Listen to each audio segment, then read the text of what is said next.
Magandang araw sa inyong lahat. I'm excited na pag-usapan natin ang necessity of the SOGI SC Equality Bill. Tulad ng lagi kong sinasabi, walang may iwan, so tara, let's dive in. Unang-una, bakit paulit-ulit pa rin ipinupush ni Senadora Risa Hontiveros ang bill na ito? Simple, may mga Pilipino pa rin lumalaki na takot, nahihiya at walang proteksyon. Kaya ang goal natin today is to show bakit urgent siyang ipasa. Now na. Ano nga ba ang laman ng bill?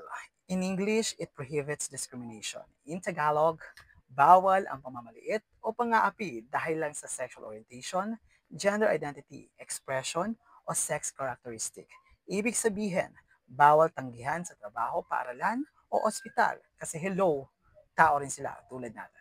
At hindi ito haka-haka lamang. May numbers tayo. 70% ng LGBTQIA+ Pinoys naka-experience na ng discrimination.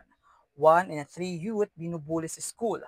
And 44% ng trans falls pinagtakpan sa health services. At sa corporate world, 17% lang ang may inclusive policies.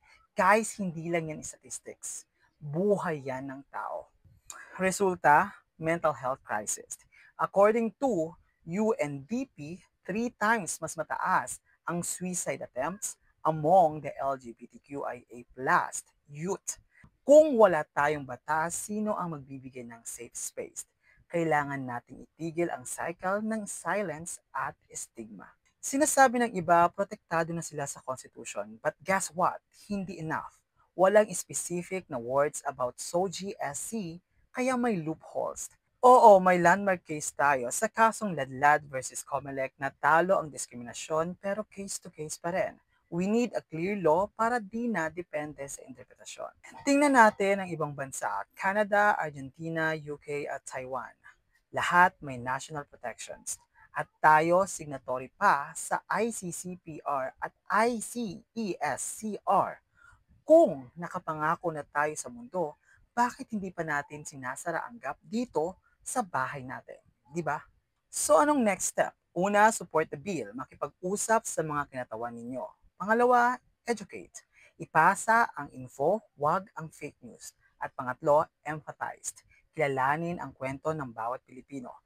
Tandaan, this is a human rights, health, education, and economic issue all in one. Ang tanong, kailan pa? Ang sagot, ngayon na.